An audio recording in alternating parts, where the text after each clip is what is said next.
नमस्कार मित्रों, communication today की गुरु मंत्र श्रृंखला में जैसा कि आप सब जानते हैं कि हम मीडिया और मीडिया शिक्षण के क्षेत्र के कुछ वरिष्ठ मित्रों से आपका संवाद करवाते हैं और इसी बहाने उनके जीवन के कुछ अनछुए पहलुओं पर संवाद करते हैं, चर्चा करते हैं, ताकि हमारी नई पीढ़ी को ये जानकारी मिल सके कि जिन लोगों ने आज मीडिया के क्षेत्र में अपना एक पहचान बनाई है, मुकाम बनाया है, उन्होंने किस तरह से अपना संघर्ष किया, अपनी यात्रा की।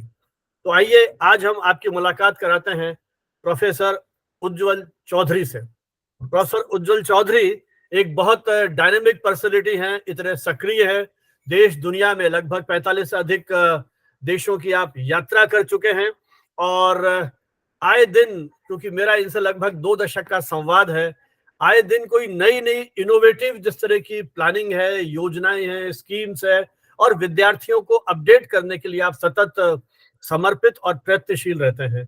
उज्जवल जी नमस्कार हमारे इस कार्यक्रम में, गुरुमंत्र श्रृंखला में, और अच्छा लगा आज आपसे मुलाकात हो रही है। आपका जन्म बैरकपुर में हुआ। बैरकपुर एक ऐतिहासिक जगह है, शहीद मंगल पांडे के नाम से कौन हिंदुस्तानी परिचित नहीं होगा।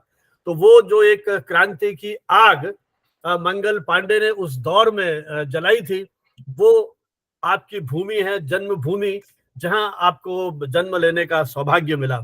तो निश्चय ही मुझे लगता है कि उस क्रांति धर्मी, वो जो हमारा एक सेनानी थे, वीर थे, शायद उसके संस्कार आप में भी आए हैं और शिक्षा के क्षेत्र में आपने अंतर्राष्ट्रीय स्तर पर एक क्रांति की अलख जगाई है।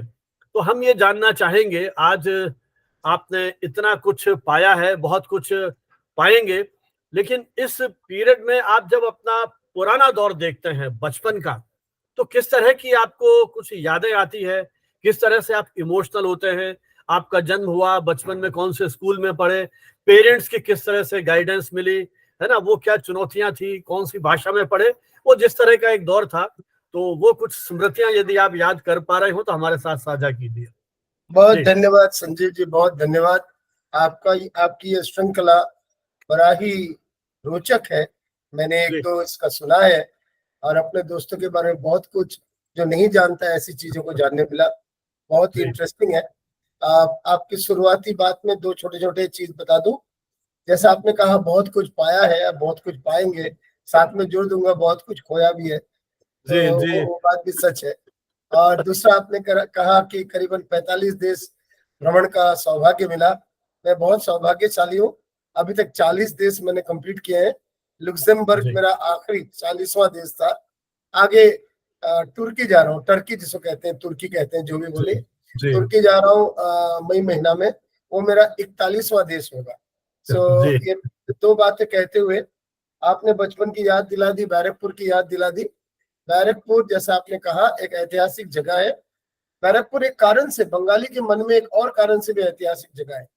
तो बैरकपुर का जो अधिकतर जो जगह है आसपास में, विशेष करके छप्पर महल, सदर बाजार, मनीरामपुर, ये सब जो एरिया है, ये जब भारत और बांग्लादेश, या बांग्लादेश के पहले भारत पाकिस्तान का विभाजन हुआ था, वहां से जो ईस्ट पाकिस्तान बना, जो बाद में बांग्लादेश बना, वहां से बहुत लोग, हिंदू परिवार के लोग आने मजबूर हुए वहां की तब की परिस्थितियों के कारण। और यहाँ से बहुत मुसलमान परिवार के लोग भी वहां चले गए। सो जो आए थे, वो आने वाले परिवारों में एक मेरे पापा के और उनके बुजुर्गों का परिवार भी है, मेरी मम्मी के और उनके परिवार बुजुर्गों का परिवार भी है। ये अब आकर बैरकपुर में बसे थे। तो बैरकपुर का बंगाली के मन में एक और भी महत्वपूर्ण है, ऐतिहासिक, तो मंगल पांडे आपने कहा ही है कि बैरकपुर अधिकतर देश विभाजन से प्रताड़ित होकर जो लोग आए, उनका एक पीठस्थान बन गया था। करीबन 90% लोग, 90% लोग यहाँ के उन्हीं परिवारों में से हैं जो पहले ईस्ट पाकिस्तान और बाद में बांग्लादेश से निकल कर आए हैं। तो ये महत्वपूर्ण बात है। मेरा पहला विद्यालय, नाम से ही आप समझ जाएंगे क्या है, वास्तुहारा प्राथमिक अवैतनिक विद्यालय, वास्तुहारा रिफ्यूजी प्राथमिक प्राइमरी अवैतनिक फ्री स्कूल। जी और मिट्टी में बैठ के पढ़ना होता था। क्योंकि मेरे पैर में एक ऑपरेशन है, मुझे स्पेशल ट्रीटमेंट मिलता, एक स्टूल मिला था बैठने के लिए, छोटा सा टूल, जी और बाकी सब मिट्टी में बैठ के, चटाई पे बैठ के पढ़ाई करते थे। वो मेरा पहला विद्यालय है। मैं क्लास 3 तक वहां पे पढ़ा था, और 3 में क्लास में फर्स्ट आया था और उसी स्कूल में। और मेरा जो ताऊ जी के बेटे हैं, वो मेरे बाद सेकंड वो था।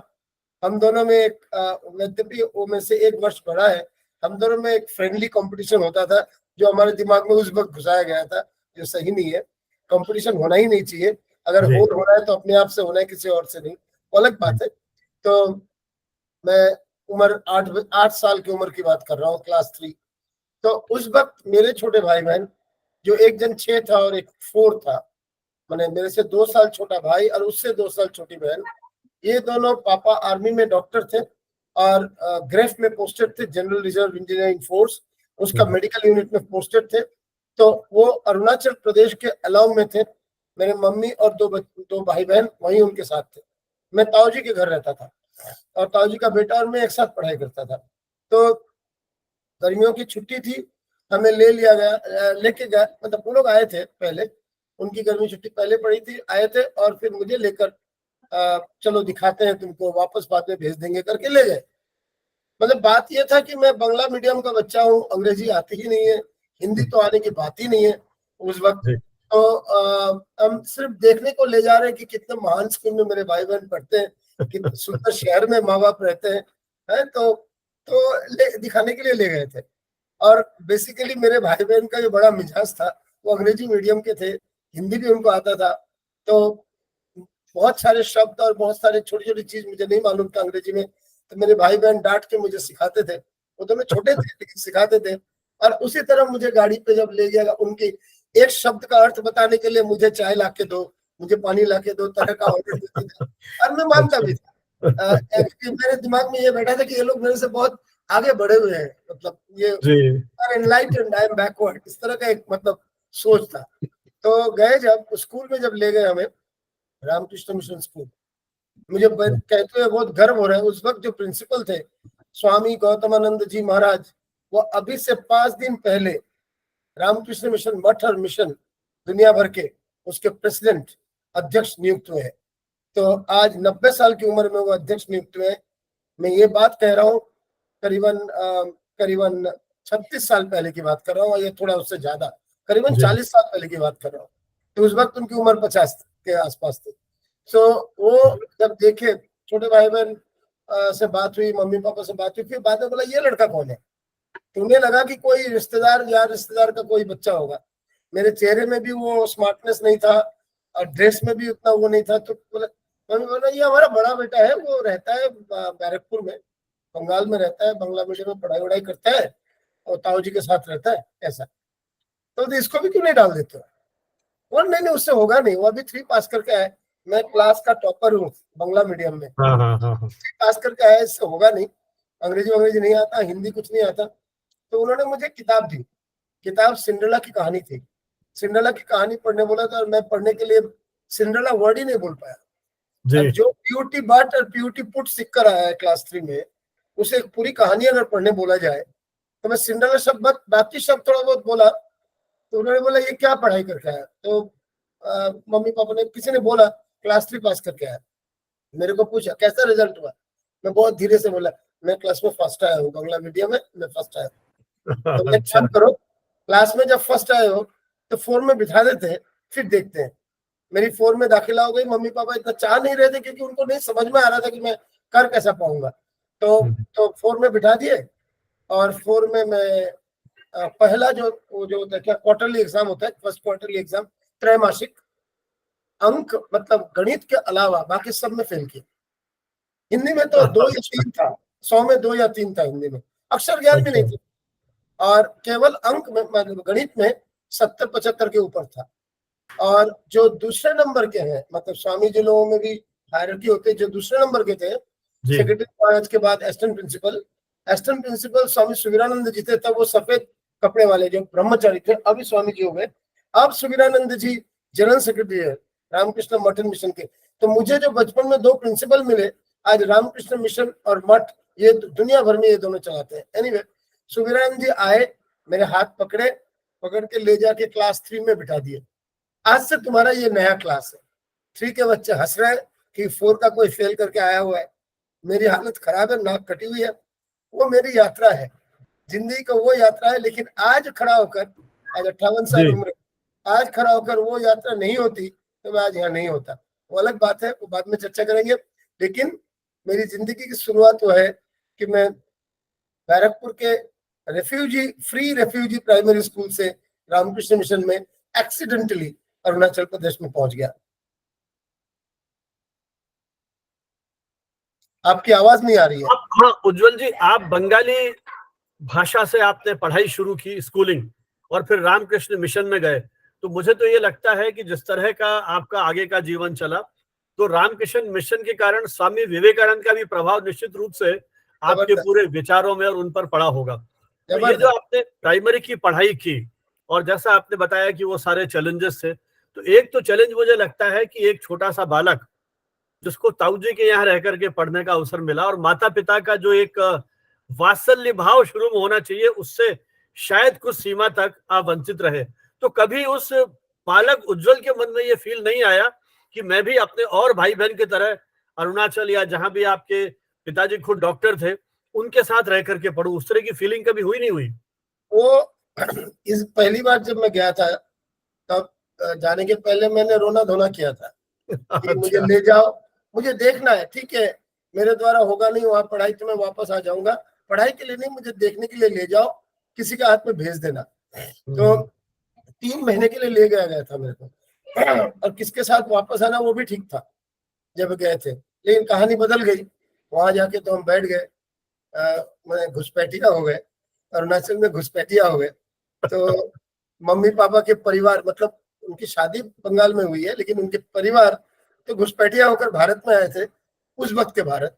तो वैसे भारत तो सभी था, बांग्लादेश पाकिस्तान भी भारत ही था एक वक्त। जी, तो वो लोग घुसपैठिया होकर, मैं घुसपैठिया बना अरुणाचल में, तो जाके बैठ गया। तो दुख तो था उस वक्त, उसी दुख के कारण रोना धोना हुआ। ले गए, ले जाने के बाद कहानी बदल गई। अच्छा, जब आप मिडिल क्लास में आए उस समय आपने, मतलब मेरे ख्याल आपको शायद 10th में लेने पड़ते होंगे सब्जेक्ट उस समय, या 11th में आके? 10th में। तो आपने क्या सब्जेक्ट लिए? जो पिताजी डॉक्टर थे, तो क्या उनके मन में भी था कि मेरा बेटा भी डॉक्टर बने और साइंस दिलाई आपको, या ह्यूमैनिटीज के सब्जेक्ट लिए आपने? बहुत ही इंटरेस्टिंग प्रश्न है, इसमें बहुत बड़ी कहानी है। तो पहला पॉइंट है कि 10th तक सारे सब्जेक्ट पढ़ने पड़ते थे, आपको मालूम होगा। तो मैं सीबीएसई बोर्ड में था। जो स्कूल में भर्ती हुआ था रामकृष्ण मिशन, वो central board of secondary education में था। और मैं ये कह दूं इस बीच में कि मुझे एक पापा के साथ काम करते हैं, उनके सीनियर और उम्र में भी सीनियर एक व्यक्ति ने एकदम वात्सल्य रूप से बहुत पढ़ाया, और मैं बहुत सिंसियरली क्लास 6, 7, 8, 9 में बहुत सिंसियरली पढ़ा। 8 में मैं क्लास के टॉप 3 बच्चों में आ गया था, 9 में मैं टॉप किया था, और 10 में एक्सपेक्टेड था कि मैं टॉप तो करूंगा क्लास में, लेकिन पूरे राज्य में टॉप कर सकता हूँ। इसलिए मुझे रामकृष्ण मिशन के प्रति मेरे बहुत सारे कृतज्ञता है। वो मुझे टीचर्स सेक्शन में ले आए, जहाँ शिक्षक स्कूल के साथ ही टीचर्स क्वार्टर्स थे। उसमें बहुत सारे हमारे बैचलर टीचर्स भी थे। उनके वहां मुझे एक रूम देकर ले आए बिना पैसा से, और एक मैरिड टीचर के घर पे खाने की व्यवस्था कर दी, जिसके लिए उस वक्त मम्मी पापा 250-300 रुपया देते थे, जो उस वक्त बहुत बड़ा पैसा था, देते थे। और मैं गिटार सीखता था अपने शौक से। रामकृष्ण मिशन ने गिटार खरीद लिया, बोले तुम 11th में फिर खरीद लेना, अब तुम कंसंट्रेट करो। ये सब, और हर वक्त मुझे मॉनिटर किया गया मेरा प्रोग्रेस को। मुझे कहते हुए गर्व हो रहा है, मेरे अपने बलबूते नहीं, रामकृष्ण मिशन के कंट्रीब्यूशन के कारण मैं केवल अरुणाचल प्रदेश राज्य में प्रथम नहीं आया, केवल एंटायर नॉर्थ ईस्ट में भी प्रथम हुआ, और सारे भारत में 9वां स्थान मिला 1981 के सीबीएसई एग्जाम में। अभी भी रिकॉर्ड आप देखें तो सीबीएसई के रिकॉर्ड में वो है, 1981 में मेरा 9th रैंक हुआ। तो उसके बाद मुझे बंगाल में आने का, 11-12 वहां था नहीं, तो बंगाल में आना था। पहले बैरकपुर के सेंट्रल बोर्ड के स्कूल है, सीबीएसई स्कूल वहां भी है, सेंट्रल स्कूल जो केंद्रीय विद्यालय कहते हैं, वहां के पहले मुझे एडमिशन मिला। चूंकि मेरा रैंक होल्डर था, मुझे कुछ जाना ही नहीं था, गया फॉर्म फिलअप किया, भर्ती हो गया। लेकिन मेरी मम्मी पापा के उनके दिमाग में था कि सबसे बेहतर दुनिया का जो रामकृष्ण मिशन है उस वक्त के, शायद अभी भी टॉप 1-2 में होंगे, नरेंद्रपुर रामकृष्ण मिशन, वहां पे मुझे पढ़ना चाहिए। तो नरेंद्रपुर में जब फाइनली मुझे रिजल्ट निकला, और मुझे रिजल्ट पहले निकल चुका था, वो जब मुझे एक रिकमेंडेशन लेटर मिला, स्वामी जी गौतमानंद जी जो अलॉन्ग में थे, वो लेकर हम नरेंद्रपुर गए और नरेंद्रपुर में मुझे एडमिशन मिला। एडमिशन मिलते वक्त वहां भी मुझे परीक्षा देनी नहीं पड़ी, क्योंकि एक बोर्ड में रैंक होल्डर था। एडमिशन मिलते वक्त पापा खुद आए थे, पापा डॉक्टर थे, तो उन्हें डॉक्टर बनाना था बच्चे को। तो physics, chemistry, biology, additional mathematics, ये सब्जेक्ट में मुझे भर्ती करा के चले गए पापा। चले गए, उनके दिमाग में फिजिक्स, केमिस्ट्री, बायोलॉजी का मतलब ये है कि वो मेडिकल साइंस का एग्जाम देगा, एंट्रेंस देगा। एडिशनल मैथमेटिक्स रखा है, अगर किसी कारण से उसको इंजीनियरिंग की आवश्यकता, इच्छा जगी तो वो भी कर सकते हैं, बट उनकी इच्छा मेडिकल है। चले गए। थोड़े दिन बाद मुझे समझ में आया कि मुझे मजा नहीं आ रहा है, मजा नहीं आ रहा है, और हमें ऑप्शन था चेंज करने का, और उसमें मम्मी पापा किसी एक दिन का सिग्नेचर चाहिए था। अब मम्मी उस वक्त कलकत्ता में थी, तो मम्मी मैंने बैरकपुर में थी, मम्मी को बुलाकर मैंने economics, statistics, mathematics, additional economics, additional political science, इसमें बदल दिया। बदलने में मम्मी बहुत मना किया, लेकिन पापा को बताया भी नहीं गया, मतलब बहुत ही गड़बड़ हो जाएगा। तो फिर मैंने मम्मी को इमोशनल ब्लैकमेल करके साइन करवा लिया, चली गई। हम 2 साल पढ़ते रहे, 11, 12, और जब एग्जाम हो रहा है तो पापा ने सोचा अब तो मेडिकल का इंटरेस्ट दे रहा होगा। वो तब वो फोन, मोबाइल तो होता नहीं था, बहुत रेयरली मम्मी के साथ बात होती थी पापा का फोन पे, और वो भी घर पे फोन नहीं था उस वक्त, बाहर कोई एक कॉमन फोन था, मतलब वो कमर्शियल फोन वहां पे। तो फिर मम्मी ने बोला कि कैसा तैयारी कर रहा है, बोलता हाँ अच्छा तैयारी कर रहा है, डॉक्टरी का तैयारी कर रहा है, वो जानता है कितना कर रहा है, ऐसा गोल गोल बात कर दिया। तो जब डॉक्टरी का एग्जाम का डेट भी निकल गया, मेडिकल का एग्जाम का, एंट्रेंस का, तब पापा ने एक बार फोन किया अगले दिन, कैसा रहा है। तब मैं घर आया हुआ था, तो मम्मी ने बोला आप बेटे से पूछ लो कैसा हुआ। मेरे को दिया मम्मी, अब तो मुझे बोलना ही था, अब तो झूठ नहीं बोल सकते, 12th का एग्जाम भी हो गया है। बिल्कुल। बोला मैंने मेडिकल की एंट्रेंस दी नहीं, क्योंकि आपको बिना बताए मैंने पूरी कहानी बताई। पापा सुन के 10 सेकंड तक चुप रहे, फिर बोले माँ को दो। तो मैंने माँ को फोन दिया, माँ को इतना ही बोले अब इसे कह दो मेरे लिए अब जिंदा नहीं है, ये मेरे लिए मर चुका है। तेज जो पुत्र बोलते हैं बंगला में, जिस बेटे को तेज दिया जाता है, त्याग दिया जाता है, ये मेरे लिए तेजो पुत्र है। आज से आगे वो तुमसे मिलने घर पे एक आध दिन के लिए आ सकता है, उतना मैं रोक नहीं रहा हूँ, लेकिन 1 रुपया देंगे नहीं, न तुम दोगी न मैं दूंगा, अब उसको जो जिंदगी करना करे। उस वक्त तो बहुत ही हालत खराब थी, बहुत ही गुस्सा आया था, लेकिन आज फिर मैं पापा के प्रति हाथ जोड़ के अपनी कृतज्ञता प्रकाश करता हूँ। उन्होंने ये किया, अगले ही महीने से मैं स्वावलंबी हो गया। 18 साल 2 महीने उम्र में से लेकर आज 58 साल तक, 40 साल तक मैं स्वावलंबी हूँ, अपना खर्चा अपना काम खुद ही करता हूँ। तो इसलिए वो चीज, लेकिन मैं ये कहना भी चाहता हूँ, क्लास 12 में मैंने अंग्रेजी में बंगाल में सेकंड आया, और मैथमेटिक्स में मेरा बहुत खराब था परफॉर्मेंस, ओनली 43% था, नहीं तो मैं फिर से रैंकिंग होता, और उसके कारण नीचे गिर गया। लेकिन बाकी सब्जेक्ट्स में बहुत अच्छा रैंकिंग मैंने मार्किंग था, और अंग्रेजी में बंगाल में सेकंड आया था, जो उस वक्त काफी कठिन था। बंगाल में इंग्लिश का प्रचलन काफी अच्छा है, रीजनेबली अच्छा है। सेंट जेवियर्स का एक बंदा 12th का वो टॉपर था, मुझे याद है, और मैं सेकंड था। लेकिन उज्जवल जी, जैसा आपने बताया कि पिताजी ने 12th के बाद आपसे कहा कि अब मेरा कोई संबंध नहीं है, तो ये जो उनका संकल्प रहा कि आपसे बात नहीं करनी कुछ, ये कब तक रहा? आजीवन रहा या बाद में कुछ समय बाद वो पिघल गया? तो ये ग्रेजुएशन तक तो रहा, क्योंकि एक उन्होंने मम्मी को कहा था कि अगर वो संपर्क बनाना चाहता है तो चार्टर्ड अकाउंटेंसी में चले जाए, वो अच्छा लाइन है। अब चार्टर्ड अकाउंटेंसी बाटली बॉय एंड कंपनी कलकत्ता में एक कंपनी है, बहुत बड़ा सीए फार्म है। तो मैं उसके साथ एक आर्टिकल क्लर्कशिप बोलता है, मतलब वो जो शुरुआती दौर होता है, तो वो शुरुआती दौर में घुस गया था। 2 महीने बाद मुझे फील्ड वर्क में आसनसोल के, मतलब बड़े सीए के साथ असिस्टेंट तरीके भेजा गया था आसनसोल में, एक माइनिंग इंडस्ट्री में। जो काम पूरा हुआ है, मैंने किसी प्रोफेशन को छोटा बड़ा नहीं करता हूँ, वापस आके मुझे लगा कि ये मुझे नहीं करना है, और जिंदगी भर केवल वो संख्या का मामला है, स्टैटिस्टिक्स का मामला है, अकाउंट सील करना, वो मेरे से होगा नहीं। शायद मैंने ये सही सोचा है, तो फिर मैंने वहां से अपने को निकाल दिया। निकाल दे, ये भी पापा को बोला नहीं, क्योंकि ये तो दूसरा फिर शौक होगा। बोलने की तो बात ही नहीं कर रहे थे। तो हम जादवपुर यूनिवर्सिटी में इंटरनेशनल रिलेशंस डिपार्टमेंट में भर्ती हो गए। इंटरनेशनल अच्छा। रिलेशंस का ग्रेजुएशन पॉलिटिकल साइंस है, पोस्ट ग्रेजुएशन इंटरनेशनल रिलेशंस है, एमफिल इंटरनेशनल रिलेशंस है। इसी पढ़ाई में हम 6-7 साल तक लिप्त रहे। तो और इसमें यूनिवर्सिटी में ग्रेजुएशन पोस्ट ग्रेजुएशन दोनों बार ही मैं सेकंड आया, बैच में सेकंड आया, और ठीक ठाक अव्वल रिजल्ट थे। और क्या कहते हैं, मुझे Netaji institute of Asian studies NIAS में उस वक्त बहुत बड़ी बात थी, 1200 रुपए के स्कॉलरशिप में मुझे रिसर्च फेलोशिप मिला काम करने के लिए। इसी वक्त मैं कहना चाहता हूँ कि मैं ये मास्टर्स के बाद एक स्टॉप के जो श्री शिक्षायतन नाम का एक बहुत अच्छा कॉलेज है, महाविद्यालय है कलकत्ता में, वो लार्जली गुजराती मारवाड़ी बच्चों का कॉलेज है। तो वहां पे मुझे जो एक टीचर थी जो प्रेगनेंसी लीव में गई थी, तो उनकी जगह में मुझे 7 महीने के लिए स्टॉप गैप अरेंजमेंट में लेक्चरर पोस्ट मिला था। पूरी लड़कियों का स्कूल था, कॉलेज था। थोड़ी शुरुआती दौर में तकलीफ भी हुआ कई कारणों से, लेकिन फिर भी एडजस्ट करने में 24-25 साल उम्र था, 24 साल उम्र था। फिर वो 7 महीने बाद वापस मैं ये रिसर्च में नेताजी एशियन स्टडीज में आ गया, Netaji institute of Asian studies में आ गया। सो ये जो दौर था, इस पीरियड में पापा ने बात नहीं की। फिर मैं क्या कहते हैं, स्कॉलरशिप लेकर, फोर्ड फाउंडेशन स्कॉलरशिप लेकर बॉम्बे आया PhD करने। वो खत्म करे बिना मैं मीडिया में घुस गया।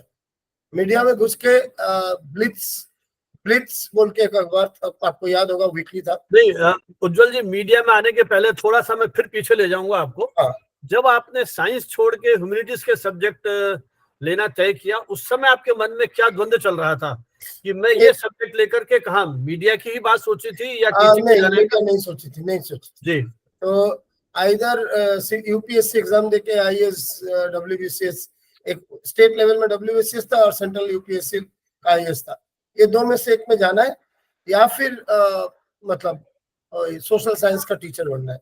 ये दो में से, मैंने यूनिवर्सिटी टीचर बनना है, ये दो में से एक करना है, यही सोच थी उस वक्त।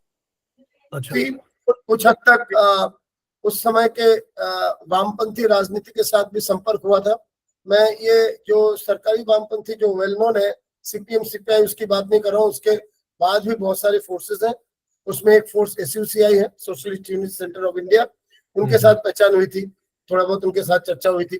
तो उस वक्त का एक दौर था कि शरद चंद्र पढ़ना, बंकिम चंद्र पढ़ना, रविंद्रनाथ को ठीक से समझना, क्योंकि मैं बंगाल के बाहर बड़ा हुआ था। तो शरद चंद्र की काफी अच्छी, जो आवारा मसीहा नाम से विष्णु प्रभाकर जी ने उनकी किताबें लिखे हैं, आपने शायद आप जरूर जानते होंगे। ज्ञानपीठ पुरस्कार भी मिल चुका है, ज्ञानपीठ पुरस्कार मिला हुआ है। तो शरद चंद्र जी की किताब काफी हद तक मैंने बहुत ही मतलब इंटरेस्ट लेकर काफी पढ़ा। बंकिम चंद्र का भी पढ़ा और कई और लोगों का भी। तो उस वक्त वो दौर चल रहा था, करियर से ज्यादा समाज को, सभ्यता को समझना, आज की परिस्थिति समझना, राजनीति समझना, डिफरेंट वो जो मानव सभ्यता का इतिहास, फ्यूडलिज्म या उससे भी पहले स्लेव सोसाइटी से कैपिटलिज्म और कम्युनिज्म तक जो आया है, तो ये सबको समझना, इसमें ज्यादा दिमाग था। और कहीं बैक में एक था कि अगर करियर बनाना है तो कॉम्पिटिटिव एग्जाम में बैठेंगे, नहीं तो बहुत अच्छा शिक्षक बनेंगे, टीचर बनेंगे, यही तक था। अच्छा उज्जवल जी, पिताजी से आपका संबंध लगभग उस समय नहीं रहा, कुछ वर्षों तक कोई गाइडेंस भी उनसे नहीं मिली, और शायद आपको माताजी से भी करियर के लिए गाइडेंस वगैरह शायद नहीं मिली। करियर में इन लोगों का कोई मतलब बोलने का था नहीं। उनको करियर था डॉक्टर बनाना, वो नहीं बनाता उनका। हाँ, तो एक शौक लगा उनको। लेकिन जब आप कॉलेज में थे तो आपको ये सब इतने कोर्सेज करना, ये सारे नई स्ट्रीम की जानकारी या समाज सेवा, तो वो इंस्पिरेशन कहाँ से मिल रही थी? कोई सर्किल आपका इस तरह का था या इनहेरेंट कोई आपको इस तरह का प्रेरणा मिली कि मुझे ये सब कुछ करना है? इसमें उत्तर देने के पहले ये पिताजी वाला प्रश्न को समाप्त करना चाहता हूँ बात करके। मेरी अभी तक की बातचीत से ऐसा लगेगा कि पिताजी मेरे से बहुत ही क्रिटिकल रहे हैं। या करियर के संदर्भ में तो क्रिटिकल रहे हैं, लेकिन मैंने जो क्लास 10 में ऑल इंडिया में 9 था, इसका गर्व उन्हें बहुत था। मम्मी को तो था ही, मम्मी तो ऑलवेज केयरिंग थे। तो केयरिंग पिताजी भी थे, पॉइंट है कि उनकी ख्वाहिश हम पूरी नहीं किए जो उनकी ख्वाहिश थी। सो इसके बाद मैं कहना चाहूंगा, इसमें भी बहुत दिन बाद जब मैं आपका टाइम्स ऑफ इंडिया में काम किया, टाइम्स ऑफ इंडिया ग्रुप में, उसमें मेट्रोपोलिस और इंडिपेंडेंट नाम के पब्लिकेशन होते थे, उसमें काम किया। वहां तक आके मैंने अभी ये उम्र कभी आई थिंक 30 के आसपास होगा, यहाँ आकर करीबन ये घटना घटी उसके 12-13 साल बाद पिताजी से फिर मेरा थोड़े बहुत संबंध नॉर्मल हो गए। और विशेष करके जब पिताजी रिटायर होकर आ गए तो मैंने उनको रिक्वेस्ट किया कि तब तक अपना बैरकपुर वाला घर ताऊ जी लोग को वो लोग यूज कर रहे थे, उनका परिवार बड़ा था। तो मैंने बोला मैं जहां भी रह रहा हूँ, जहां भी घर है, फिर मैंने पूना में घर खरीदा, बाद में कलकत्ता में घर खरीदा, अहमदाबाद में घर खरीदा, 3 जगह में मैंने घर खरीदा था। 2 बेच दिए और 1 है। तो इन सब जगह मेरे साथ रहो। जब मैंने ये उनके रिटायरमेंट के बाद बोला, और तब मैंने उनको ये भी बोला था कि आपके रिटायरमेंट के कोई भी पैसे हमारे परिवार में नहीं खर्च करोगे, आपके पास रखोगे, भाई बहन की आवश्यकता हो, आपकी अपनी आवश्यकता हो, उसमें खर्च करोगे। उसके बाद से जो 28-30 साल रिटायरमेंट के बाद 58 में रिटायर किया और पिताजी 87 में गुजर गए, 29 ईयर्स। ये 29 ईयर्स मैंने उनका मम्मी का मेरे साथी रहे, और हर समय मैं अगर कहीं दूर में भी काम में गया हूँ, उनकी जिम्मेदारी मेरी ही थी। जाते वक्त जब उनकी मौत हुई तब मम्मी के सामने मैं नहीं था, मैं पर्ल एकेडमी में तब डीन था और कलकत्ता में था। मौत के अगले दिन आया। एनीवे, मौत के वक्त 1-2 दिन पहले मम्मी को बोल के कि बाद में मम्मी ने बताया कि मेरा कोई अभी उसमें कोई वो नहीं है, कोई क्रिटिसिज्म क्या बोलते हैं, दुख या द्वेष नहीं है कुछ की जी, कुछ भी नहीं है। इनफैक्ट मैं चाहूंगा अगली बार जिंदगी में अगर बेटा मुझे मिले तो यही मिले। तो वो जो मुझे कह गए वो मेरे लिए सबसे बड़ी प्राप्ति है। बड़ा एक इमोशनल था। सही है, सबसे बड़ी ये बात सही कह रहे हैं आप कि भले ही वो 2-3 साल का गैप रहा हो, लेकिन माता पिता का पूरा आशीर्वाद और उनका एक तरह से मार्गदर्शन। माता तो हर समय जुड़े हुए थे, पापा 12-13 साल जुड़े नहीं थे। हाँ, लेकिन और मैंने बाद में उनको बोला भी है कई बार कि आपने वो जो किया वो अच्छा किया, जिससे कि मैं अपने स्वावलंबी बन गया। तो आखिर में ये जो इनका कह के जाना, ये मेरे लिए मैं समझता हूँ सबसे बड़ा आशीर्वाद है, सबसे बड़ी प्राप्ति है। अभी आपने प्रश्न किया कि सामाजिक काज और मीडिया ये सब का इंस्पिरेशन कहाँ से, किस तरह से हमारे जो हमने बड़े हुए 10 क्लास 10 तक रामकृष्ण मिशन अलॉन्ग 11-12 नरेंद्रपुर रामकृष्ण मिशन हॉस्टल में, ये पूरे दौर में विवेकानंद का पठन पाठन हमारा अंश था, मतलब हमारी जिंदगी का अंश था।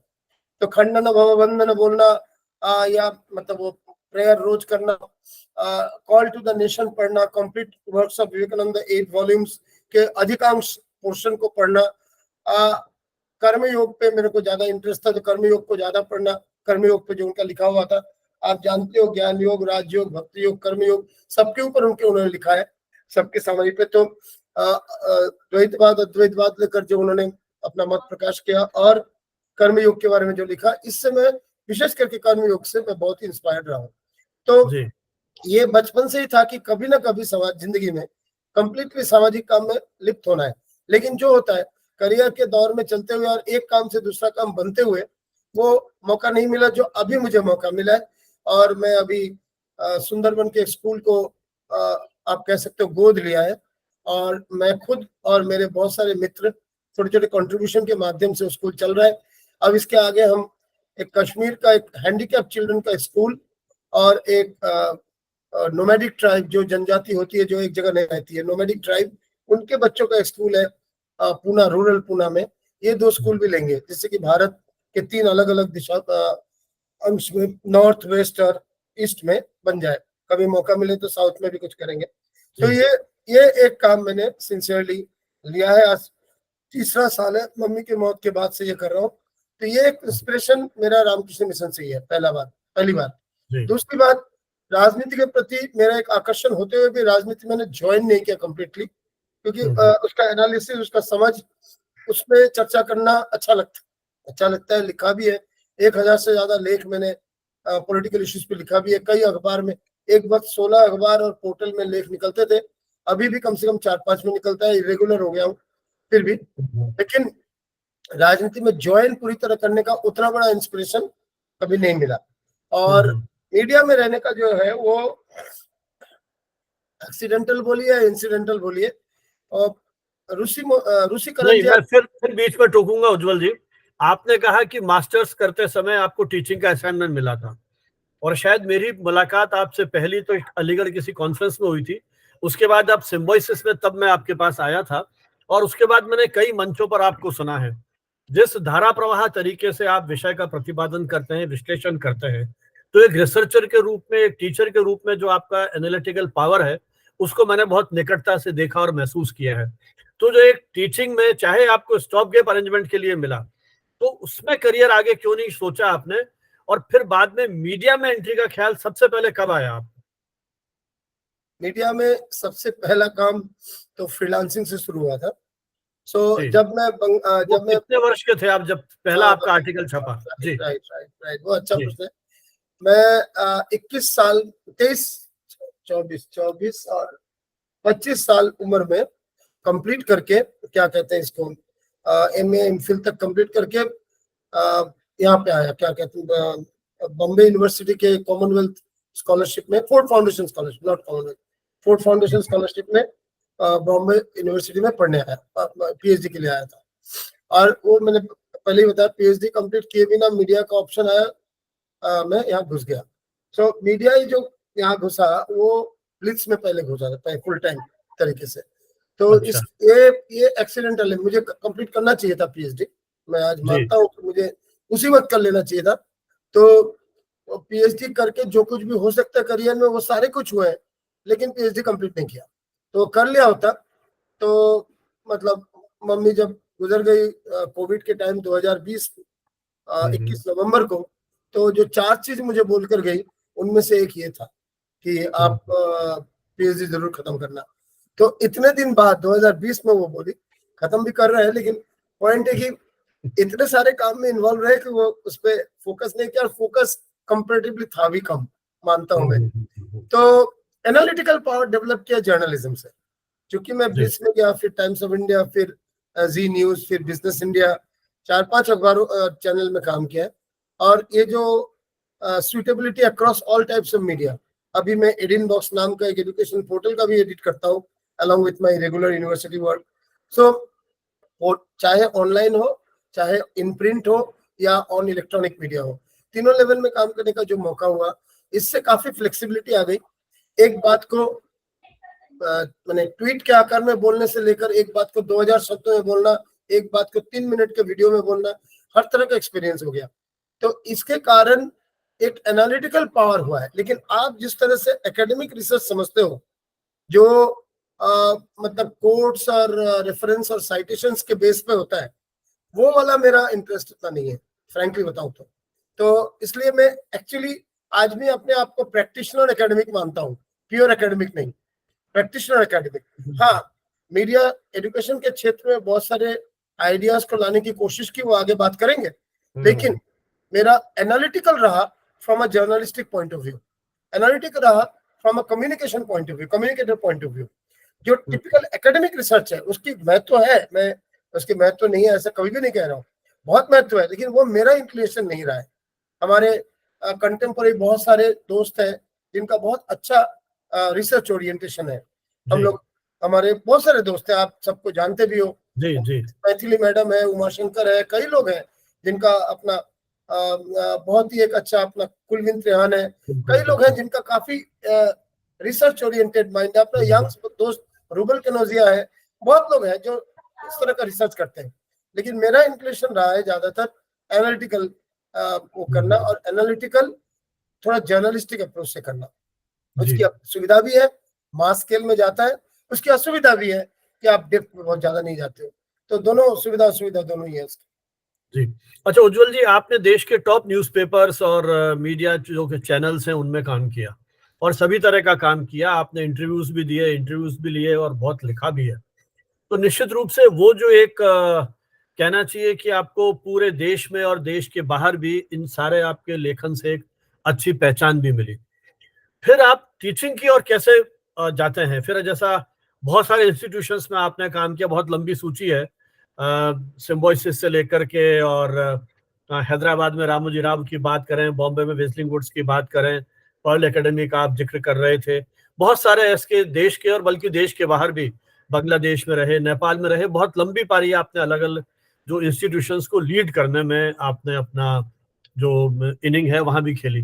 तो ये क्या कारण रहा कि एक इतने बड़े ब्रांड्स के साथ काम करने पर आप इंस्टीट्यूशंस मेकर के रूप में पहचाने लगे हैं, कि किस तरह से आप उन एकेडमिक इंस्टीट्यूशंस को एक स्वरूप दे रहे हैं? थोड़ा एक्सीडेंटल था, मैं जी। स्वीकार करूंगा। बहुत सोच समझ के, लोग क्या कहते हैं कि जब घटना घट जाती है उसके 20 साल बाद उसको काफी सुंदर आकार में बोलते हैं, लेकिन मैं स्ट्रेट बात करूंगा। जिस जी। तरह से मेरे इंग्लिश मीडियम में आना एक्सीडेंटल था, रामकृष्ण मिशन में आना एक्सीडेंटल था, उसी तरह ये भी एक एक्सीडेंटल ही था कि मैं मीडिया एजुकेशन में आया। तो उस वक्त मैं BITV, बिजनेस इंडिया टेलीविजन का ब्यूरो चीफ था। ब्यूरो चीफ था पहले अहमदाबाद का, उसके बाद कलकत्ते का। तो उस वक्त BITV की फाइनेंशियल हालत अच्छी नहीं थी। 1-2 महीना लैक में चल रहा था सैलरी। जो खर्चे हम करते थे शूट में वो काफी घट गया था, समय पे क्लियर नहीं हो रहा था, वगैरह वगैरह। इंफ्रास्ट्रक्चर, चैनल, ये सब बहुत अच्छा था, कंटेंट बहुत अच्छा था। तो उस वक्त और लोगों की तरह मैं भी इधर उधर जॉब ढूंढ रहा था। तो एक अखबार में दिखा, इंडियन एक्सप्रेस शायद, छोटा सा एड, बहुत छोटा सा, symbiosis institute of mass communication, उस वक्त का नाम, लुक्स फॉर ए डायरेक्टर। तो मैंने अपना CV भेज दिया बिना कुछ सोचे। तो क्योंकि पूना में था, पूना का एक अच्छा सुनाम था, मैंने बॉम्बे काम किया हुआ है, अहमदाबाद, इस वक्त जब मैं ये बात कर रहा हूँ उस वक्त अहमदाबाद से गुजरात कलकत्ता आ गया था। तो बॉम्बे, अहमदाबाद, कलकत्ता 3 जगह में मीडिया के काम किया हुआ था। तो मैंने अप्लाई कर दी। फिर कॉल आया, तो इंटरेस्टिंगली जब कॉल आया मैं उसको सीरियसली लिया, क्योंकि मतलब कैजुअली नहीं लिया, एप्लीकेशन कैजुअल था। तो मैंने सोचा ही नहीं था 32 साल उम्र में कोई कॉल करेगा एक सिम्बायोसिस जैसे इंस्टीट्यूट का डायरेक्टर बनने। वैसे तब का सिम्बायोसिस, अब के सिम्बायोसिस में बहुत फर्क है। 40 करोड़ की सिम्बायोसिस अब 2000 करोड़ से ज्यादा है, बहुत बड़ा है। जी।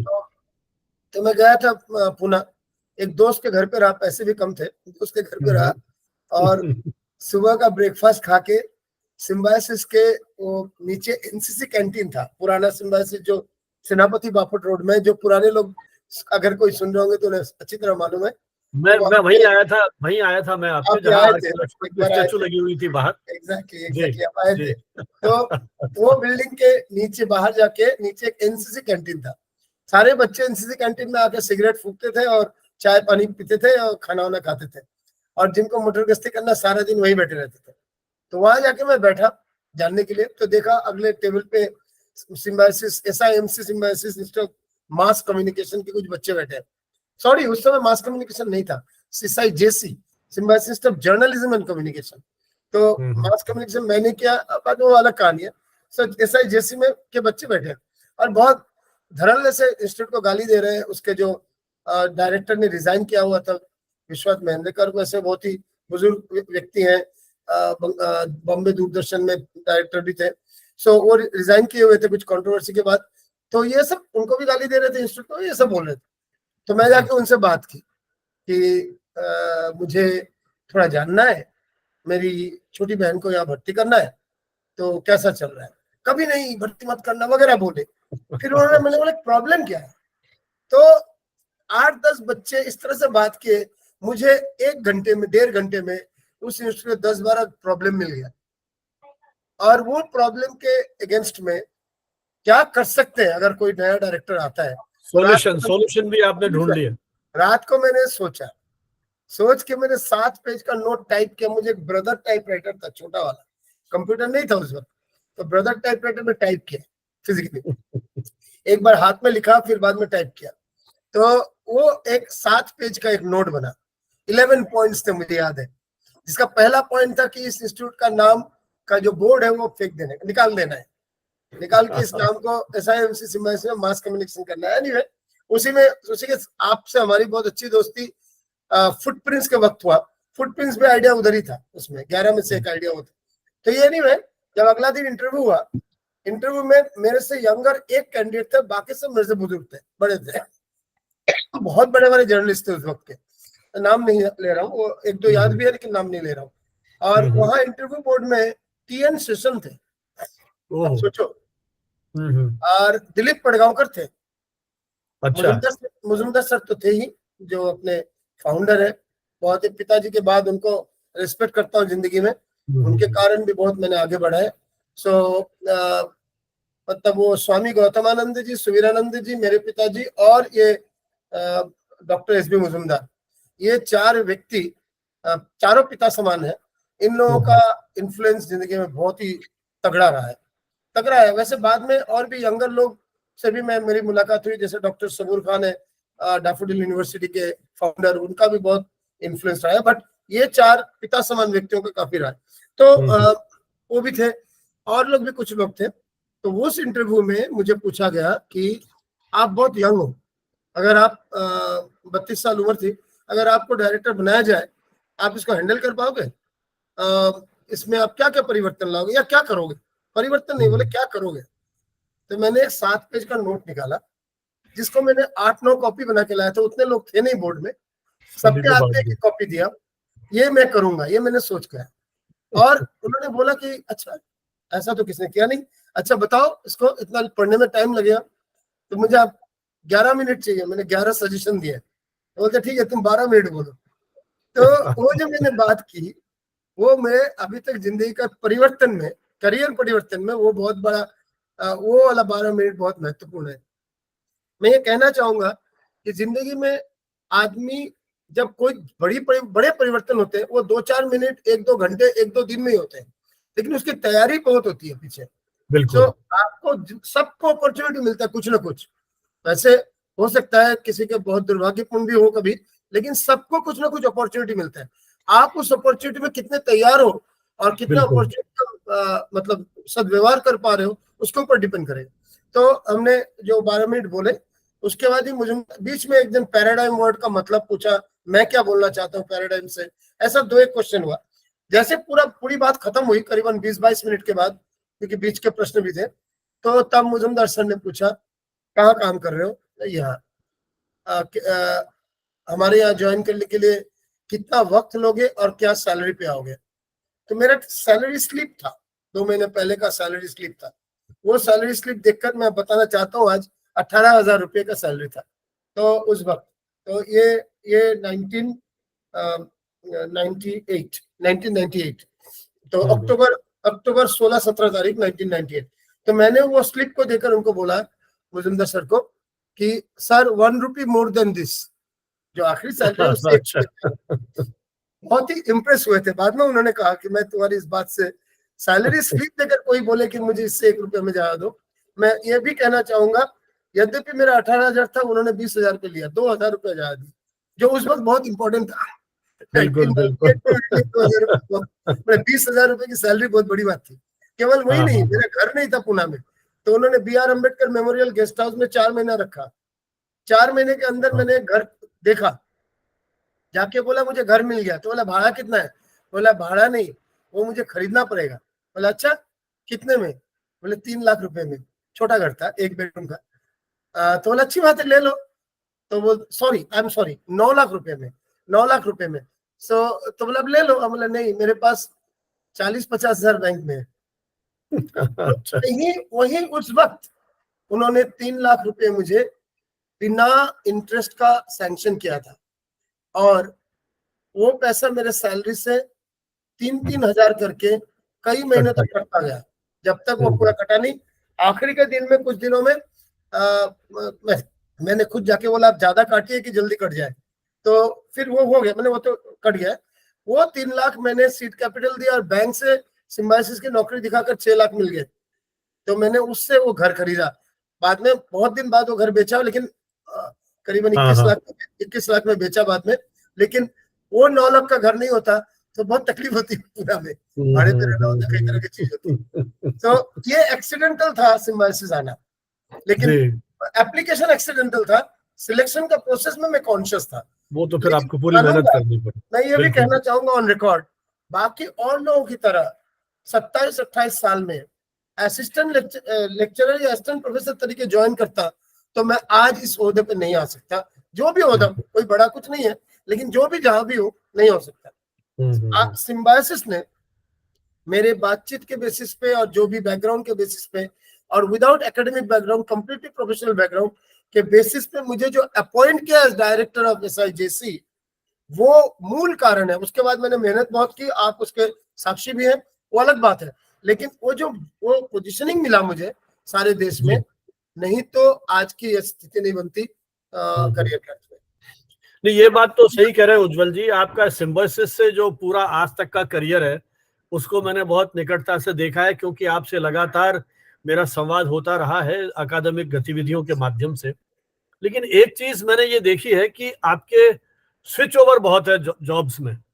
आप बहुत लंबे समय तक एक जगह सामान्यतः नहीं रहे, तो ये स्विच ओवर है, इसका क्या कारण है? सैलरीज या कुछ हर बार नया हाँ, करने की उत्कंठा ठीक है, या चाहना? पॉइंट अच्छा है ये भी। जी। और ये क्वेश्चन तो आप जानते हो, स्विच ओवर के बाद हर नई जगह में ये प्रश्न आता ही है कि हाँ हाँ, करियर में दिख बिल्कुल। रहा है 1 साल, 1.5 साल, 2 साल। हाँ सिम्बायोसिस हाँ। का पहली पारी 3 साल का था वैसे, पहली जी। पारी, और दूसरी पारी जब 2006 में गया वो भी 2010 में निकला, 3.5 साल का था। तो सिम्बायोसिस के करीबन 7 साल से कुछ महीने कम की टोटल पारी रही है। तो सिम्बायोसिस के अलावा बाकी सब 2 साल 2.5 साल का ही है। एक 1 साल वाला भी है, 1 साल से 2.5 साल के बीच में। सो अभी तक 18 नौकरियां हो चुकी है, छोटे बड़े मिलाकर 17 नौकरियां हो चुकी है। 17th रनिंग है मतलब। और जी। इसके अलावा आपके बहुत सारे प्रोजेक्ट्स किए, वो अलग है। सो स्विच ओवर के 2-3 कारण है। एक, experimenting with life, typical career नहीं करना। लोगों को एक नौकरी मिल जाए और वो सरकारी हो तो बहुत ही अच्छी बात है, तो आखिरी दम तक वहीं रहेंगे, उसकी राजनीति करेंगे, उसमें लड़ाई झगड़ा करेंगे, जो भी करेंगे वहां से निकलेंगे नहीं, क्योंकि सरकारी नौकरी है। कभी कभी पेंशन भी है, अब तो पेंशन गायब होता जा रहा है, लेकिन हाँ हाँ, हमारे वक्त में पेंशन भी था। सो बिल्कुल। वो मतलब मैं कोई गलत नहीं मान रहा हूँ, वो भी सही है। सब अपनी जिंदगी में एक तरह की सिक्योरिटी सोचते हैं, लेकिन मुझे एक्सपेरिमेंट करना था, पहली बात। दूसरी बात, मैं प्रोएक्टिव रहा हूँ, जो उस काम को लिया उससे थोड़े पारिवारिक मतलब मुश्किलें हुई, लेकिन फिर भी जो काम लिया उसी को ध्यान ज्ञान समझा। तो उससे क्या होता है, और प्राइवेट सेक्टर में काम किया। प्राइवेट सेक्टर में अगर कोई 16-17 घंटे अवेलेबल हो काम में और वो पब्लिक फेसिंग हो, तो उसका गुडविल बढ़ता है, पैसे रेवेन्यू बढ़ते हैं, बच्चे आते हैं वगैरह। सो मुझे एक के बाद एक सक्सेस स्टोरी से दूसरी, दूसरी से तीसरी मिलता गया, तो मिलता गया। उसके साथ सैलरी इंक्रीज भी हुई, आपने सही बोला। दो एक जगह में, एक उम्र में आदमी थोड़ा सरगर्म भी होता है, हॉट हेडेड भी होता है। तो दो एक जगह मैंने डिबेट भी की मैनेजमेंट से, करके निकल गया।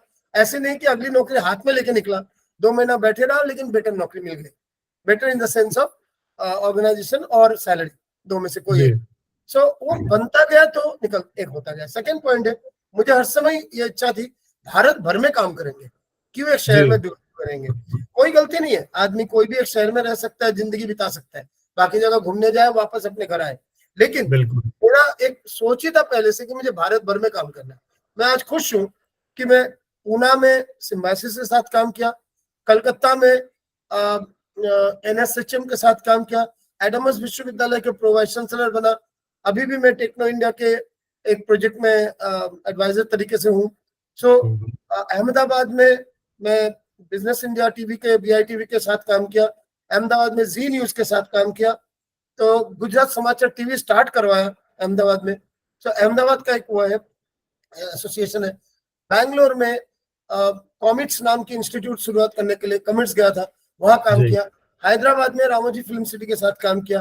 गोवा में प्रोजेक्ट किया, Herald news group of media के साथ गोवा में प्रोजेक्ट किया। ऐसे और एक दो जगह में भी, सब दिल्ली में भारत सरकार के उद्योग मंत्रालय का एडवाइजर था, media adviser. WHO world health organisation का मीडिया एडवाइजर था। सो भारत के जो बड़े बड़े बहुत सारे, सब बॉम्बे में तो काम किया ही है, जी और टीवीआई चैनल और ये सारे बॉम्बे में ही है। विजिलिंग वुड्स के साथ रहे आप। विजिलिंग वुड्स है, राइट। सो ये सारे मिलाकर जो एक्सपीरियंस हुआ है मैंने सारे देश का, वो मुझे एक शहर, एक नौकरी, एक राजनीति, एक इंटरनल पॉलिटिक्स और एक लीडरशिप और एक मैनेजमेंट में फंसे रहने से ना ये एक्सपीरियंस होता, ना जहां से जहां तक सैलरी आई वो होता। पैसा भी इम्पोर्टेंट, बहुत इंपॉर्टेंट है, लेकिन मैं पैसे में नहीं जा रहा हूँ। लेकिन बाकी ये एक्सपीरियंस जो वर्ल्ड व्यू हुआ। इसके अलावा नेपाल में काम किया 2 साल, 2 साल बांग्लादेश में किया, 1 साल नीदरलैंड्स में किया, 1 साल आपका जिनीवा में किया। वर्ल्ड हेल्थ ऑर्गेनाइजेशन का जो इंडिया वाला काम वहां भी एक्सटेंड हुआ है। सो ये सारे चीज संभव इसलिए हुआ है क्योंकि मैं एक्सपेरिमेंट करने के लिए तैयार हूँ। और जब आप बहुत एक्सपेरिमेंट करते हो, पर्सनल लाइफ सफर करते हो, वो किया भी है, लेकिन वो अलग विषय है। लेकिन मैं, आप करियर की बात कर रहे हैं, तो ये जो एक्सपेरिमेंटेशन किया है, आज भी देखो, इस वक्त मैं vice president Washington university of science and technology हूँ। जो मेरा काम 7 बजे रात को शुरू होता है, रात को 2 बजे तक चलता है। तो एक समय मैं 5-6 बजे उठ के वॉकिंग करता था, एक्सरसाइज करता था, अब मेरा लेट होता है उठना। दिन के भी कुछ काम रहते हैं। सो हो रहा है, ऑनलाइन में क्लास भी कर रहा हूँ और ऑफलाइन में जाके विभिन्न विश्वविद्यालयों से रिलेशन भी डेवलप कर रहा हूँ, उनकी जो ब्रांडिंग मार्केटिंग उसकी स्ट्रेटेजी उसके डेवलपमेंट्स भी करवा रहा हूँ, सोशल मीडिया देख रहा हूँ उनका वगैरह वगैरह। तो ये भी एक एक्सपेरिमेंट है। एंड ये भी हो सकता है कि एक आध साल में भारत के अच्छे विश्वविद्यालय में एक विशेष रूप से ऑफर आए और मैं फिर ये ऑनलाइन ऑफलाइन वाला जो मिक्स है इससे निकल के वहां जाऊं, ऐसा हो सकता है। हमने आपके परिवार की बात की, एक छोटा सा सवाल पूछना चाहूंगा कि आपकी एक बेटी है, जैसा मैंने सोशल मीडिया पे देखता हूं, और वो भी बहुत क्रिएटिव है। कभी उसने ये फील नहीं किया कि पापा इतने व्यस्त रहते हैं, एक बिटिया को जो पिता का, अभी मैं फोन करके उसको बुला लूं इस कॉल में तो मुझे 10 मिनट तक वो क्रिटिसाइज करेगी। बहुत फील किया है ना, अप्रिशिएट, मैं उसकी बात को समझता हूँ, मानता हूँ। छोटे उम्र में जब पापा दूर दूर काम करते हैं, एक साल मेरे साथ ही रही थी, क्लास 8 के दौरान मेरे मम्मी पापा भी थे, एक साथ आके मेरे साथ ही रही थी अपना सिम्बायोसिस के कैंपस के अंदर, वो मानता हूँ। लेकिन बाकी उसकी फाइनेंशियल रिस्पॉन्सिबिलिटी जिंदगी भर रही है, लेकिन परवरिश में मेरी भूमिका से उसकी माँ की भूमिका बहुत ज्यादा है, बहुत ज्यादा है। और मैं चूंकि कई कामों में बदलता रहा हूँ तो मैं भी रिस्क नहीं लेकर उन लोग साथ में, उसकी माँ भी एक वेल एस्टेब्लिश जॉब में है, क्या कहते हैं, बैंक ऑफ इंडिया के सीनियर मैनेजर है, बहुत ही इंटेलिजेंट लेडी है, अच्छे काम में है। सो उचित भी है कि बेटी जब है ना पापा अधिकतर माँ के साथ रहे, और विशेषकर पापा जब हर 2 साल में नौकरी बदलते हैं, जगह बदलते हैं। सही है। अच्छा, बात करते करते एक चीज मेरे दिमाग में आई, विजलिंग वुड्स और रामोजी राव में आप रहे, ये दोनों ऐसे इंस्टीट्यूशन से जहाँ ग्लैमर बहुत है, और विजलिंग वुड्स और रामोजी राव संयोग से मैं दोनों जगह आया आपके कार्यकाल में। और विजलिंग वुड्स में तो जो आपने फिल्म के इतिहास की वो शायद शताब्दी वर्ष में जो आयोजन किए थे, एक से एक टॉप फिल्मी कलाकार आए हुए थे। तो उस ग्लैमर की चकाचौंध से भी आपने आपको निकाल करके फिर आप विदेश यात्राओं की ओर गए। तो उन सारी चीजों को कैसे मानसिक रूप से एडजस्ट किया आपने? तो पॉइंट है कि अगर आप एक चीज में अटक जाओ, नहीं, जो एक चीज में अटक के काम करते हैं उन्हें मुझे बहुत श्रद्धा है, उनकी कंसिस्टेंसी, उनकी कंटिन्यूटी को मैं श्रद्धा करता हूँ। करते हुए कहता हूँ मेरी मानसिकता किसी कारण से ऐसा हो गया है कि मुझे मल्टीपल एक्सपीरियंसेस चाहिए, काम के संदर्भ में, जगह के संदर्भ में। तो इसलिए वो बहुत अच्छी जगह है। आज भी मेरे मेघना घईपुरी और उनके पिता सुभाष घई से आज भी बहुत अच्छे संपर्क है, आपने देखा भी है। बिल्कुल, बुलाया, जयपुर बुलाया था आपने सुभाष जी को। तो हाँ, जयपुर आए थे मेरे कहने पर, हमारे प्रोग्राम में आप भी हमने मंच शेयर किया था उनके मंच आपने शेयर भी किया था। राइट, अच्छी याद आ गई। वो क्लार्क्स मेरे होटल में ना। हाँ, क्लार्क आमेर, बिल्कुल। तो रिलेशन बहुत अच्छे हैं, लेकिन वो हमारा जो मकसद था वह फिल्म स्कूल को डेवलप नहीं करना, उसके लिए सुभाष घई खुद ही बहुत बड़े थे, लेकिन उसमें कम्युनिकेशन स्कूल डेवलप करना था।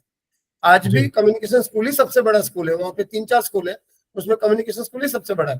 तो वो शुरू किया अच्छे से, फर्स्ट बैच 79 स्टूडेंट से शुरू किया। उसके बाद मुझे दुबई से एक ऑफर हुआ, दुबई से एक और मीडिया और उनका एक और इंस्टीट्यूट करना था, ऑफर हुआ। वो ज्वाइन करना सही रहा नहीं रहा वो अलग डिबेट है, लेकिन वही एक नया एक्सपीरियंस, तो मैं चला गया दुबई, 1 साल वहां रह के आया। मैं बोलने भूल गया था पहले, 1 साल वहां रह के आया। सो इसी तरह वहां से फिर अलग निकल गए, वो अलग एक्सपीरियंस था। बांग्लादेश दूसरा कारण से गया था, मेरे मम्मी का डेथ हो गया था कोविड में 21 नवंबर 2020 में, और उसके बाद मैं मेंटली बहुत डिप्रेस था, क्योंकि पिताजी का डेथ 2018 में ही हो गया था। मैं अपने वाइफ से सेपरेटेड हूँ और बेटी अलग रहती है, बेटी आती जाती है, मुलाकात होती है, वो अलग बात है। सो इस माहौल में जो क्या बोलते हैं, एक मानसिक दौर चल रहा था, तो उसी वक्त सबूर खान जी ने फोन किया, सबूर खान जी से बात हुई व्हाट्सएप में। सो कि आपके मम्मी पापा का जन्म यहाँ पे हुआ था बांग्लादेश में, आज के बांग्लादेश, तब ब्रिटिश भारत वहां हुआ था। सो आप एक बार यहाँ घूम क्यों नहीं जाते, हमारे साथ काम कीजिए मम्मी पापा। तो वो एक डोमिनेंट थॉट आ गया कि मम्मी पापा का जन्म स्थान देखना है। मैं देखा भी हूँ, बिल्कुल, पापा का तो घर तक मिल गया, जगह तक मिल गई, जिस तालाब में बचपन में नहाते थे वो तालाब, स्कूल सब मिल गया। मम्मी का प्राइमरी स्कूल मिला, मम्मी बहुत जल्द छोटे में आ गई थी, प्राइमरी स्कूल मिला लेकिन घर नहीं मिला, और वो परिवार को पहचान नहीं पाए क्योंकि वो लोग एक गांव से दूसरे गांव चले गए थे। पापा का परिवार जमींदार परिवार था तो लोग पहचान गए। सो क्या कहते हैं, तो वो 2 साल और ये करते हुए मुझे बांग्लादेश का बहुत कुछ नॉलेज हुआ। आज बांग्ला की चर्चा बांग्लादेश में भारत से बहुत ज्यादा, बहुत बेहतर है, बहुत बेहतर है। और वहाँ जिस तरह से हम लोग सोचते हैं यहाँ पे प्रचार प्रसार होता है, एकदम ही नहीं है। मुझे कहीं भी कोई तकलीफ नहीं मिली। एक मुसलमान लड़का मेरे को पिता मानता है, पापा मानता है, उसके घर में मेरी जो आवाज, मतलब जो वेलकम हुआ, स्वागत हुआ, वो कहने लायक नहीं है। बहुत ही अच्छा स्वागत हुआ। कई लोग मुझे अपने अपने घरों में ले गए, और जो मैं मतलब खाने में, रहने में जिस तरह की मतलब मेहमानबाजी की, वो मतलब कहने लायक नहीं, इतना अच्छा है, इतना मतलब सलाम के लायक है। सो मुझे बांग्लादेश में कोई तकलीफ नहीं हुई। हो सकता है मैं इंडियन हूँ इसके लिए नहीं हुआ, लेकिन हिंदू भी तो हूँ। लोग जो है डर का एक माहौल फैला के रखते हैं, बांग्लादेश में हिंदू होना पाप है, एकदम ही ऐसा नहीं है, एकदम ही ऐसा है। सो वो एक एक्सपीरियंस था। नेपाल मेरे दिल में हर समय एक जगह, बहुत अच्छा प्यार का जगह रहेगा, मोहब्बत का जगह रहेगा। बहुत ही सुंदर देश है, सुंदर जगह है, बहुतों से दोस्ती हुई। सब मिला के नेपाल एक मेरे जिंदगी में बहुत अच्छा अहम मतलब अंश रहेगा। 2-2.5 साल काम किया, 2 साल, लेकिन जाते रहे, अभी भी जा रहे हैं। नेपाल मीडिया कॉन्क्लेव होने वाला है मई के 23 या 24 तारीख को, वहां भी स्पीकर हूँ, एक कीनोट स्पीकर, तो जा रहा हूँ। वहां के प्राइम मिनिस्टर, प्रेसिडेंट तक मिला हूँ। कई अच्छे अच्छे इंस्टीट्यूट में बात किया हूँ, मतलब सेमिनार या प्रोग्राम्स में गया हूँ। 2 संस्थाओं में काम किया हूँ, 2 मीडिया के संस्थाओं में, एक टेलीविजन और एक प्रिंट, 2 संस्थाओं में काम किया हूँ। सो एक मिला के मेरा ये एक्सपेरिमेंट विथ लाइफ रहा है, एक मोटो। हाँ, और आज की तारीख में अगर मिशन पूछा जाए, नर्चरिंग क्रिएटिव टैलेंट, ऐसे लोगों को जो क्रिएटिव फील्ड में है उनको नर्चर करना, सपोर्ट देना, और and creating best practices in higher education. So एक विश्वविद्यालय जो अब सेल्फ फंडेड है, सरकार द्वारा फंडेड नहीं है, सेल्फ फंडेड विश्वविद्यालय अगले 10 साल में आज की स्थिति में टेक्नोलॉजी का जो डेवलपमेंट हो रहा है इस दौर में, कहाँ पे ले जाएगा 10 साल में। इस पे मैंने एक वो निकाला, क्या कहते हैं, एक बड़ा आर्टिकल निकाला, उस पे एक मॉडल बनाया, 10 स्क्वायर मॉडल। 10 स्क्वायर मॉडल आज उसके बेसिस पे डैफोडिल ने ऑफिस ऑफ फ्यूचर DIU बोलकर ऑफिस बनाया, जो 10 स्क्वायर मॉडल को इम्प्लीमेंट कर रही है। बांग्लादेश सरकार ने ये किताब निकाला, blended learning in smart education, perspectives from South Asia, edited by Anil Chaudhary और उज्जवल चौधरी। ये अनिल चौधरी वहाँ के डिजिटल बांग्लादेश के लीडर है, मैंने टॉप मैन है। ये किताब में वो मॉडल उसमें भी छपा है। इसके अलावा मैं CSR के बहुत पक्ष में हूँ, कॉर्पोरेट सोशल रिस्पॉन्सिबिलिटी। आप जानते हो भारत में अब 2% प्रॉफिट का कॉर्पोरेट सोशल रिस्पॉन्सिबिलिटी देना पड़ता है हर कंपनी को। इसके ये कानून बनकर 10 साल हो गए इस साल 2024 में। ये किताब निकाले, ये किताब डॉक्टर भास्कर चैटर्जी जी, डॉक्टर नयन मित्र ने एडिट किया है। डॉक्टर भास्कर चैटर्जी जी जिनके काम के कारण ये कानून बना है। So a decade of mandated corporate social responsibility, 10 साल की, इसमें मेरी किताब है, CSR एंड स्ट्रेटेजिक कम्युनिकेशन पे। तो जो मैं कहना चाह रहा हूँ कि एक एक्सपेरिमेंट करते हुए नई चीजों को सोचना, नए मॉडल खड़े करना, इसमें मेरा बहुत इंटरेस्ट है।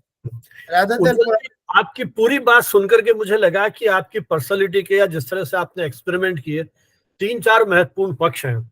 आप जर्नलिस्ट रहे, आप ब्रॉडकास्ट जर्नलिस्ट रहे, आप टीचर रहे, आप रिसर्चर भी एक सीमा तक हैं, आपने बहुत सारे प्रोजेक्ट किए, और फिर आप वाइस चांसलर भी रहे, और ग्राउंड लेवल का रिसर्चर, मतलब किताबी रिसर्चर कम, ग्राउंड लेवल का एक्सपेरिमेंट, पार्टिसिपेंट ऑब्जर्वेशन जिसको कहते हैं मेथड, उसका ज्यादा रहा। हाँ, वो भी, उसके भी महत्ता है अपनी जगह, बहुत बड़ा काम है वो भी। कंटेंट एनालिसिस किया, जैसे ये दोनों आर्टिकल कंटेंट एनालिसिस के बेसिस पे है जी। पुस्तकों के माध्यम से एक ऑथर के रूप में भी आपने पहचान बनाई, है ना, और आप वाइस चांसलर भी रहे, और प्रो वाइस चांसलर, और अब फिर आप वॉशिंगटन भी जा रहे हैं। मतलब प्रो वाइस चांसलर से मेरा मतलब है एडमिनिस्ट्रेटर के रूप में। तो आपने जीवन के बहुत सारे पक्ष एंजॉय किए हैं। अब आगे, क्योंकि अभी तो बहुत बड़ी इनिंग आपके सामने है ना तो क्या सोचते हैं कि अब मुझे उस क्षेत्र में और जाने की कहीं इच्छा है?